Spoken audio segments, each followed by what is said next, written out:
बाबा फरीदुद्दीन गंजे शकर के पास बंदा आ गया, उसने कहा पुराना बुखार है, जाता कोई नहीं।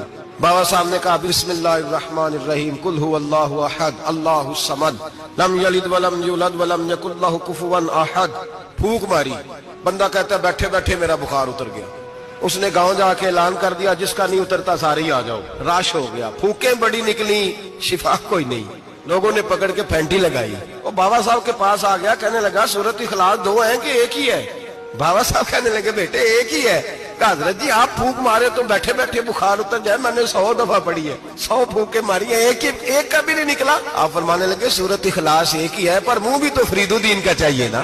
फरमाया मुझे अल्लाह तबारक व तआला ने तौफीक दी है, मैंने कभी गीबत नहीं की, मैंने कभी झूठ नहीं बोला, मैंने कभी हराम नहीं खाया, मैंने कभी अपनी जुबान से किसी का दिल नहीं दुखाया।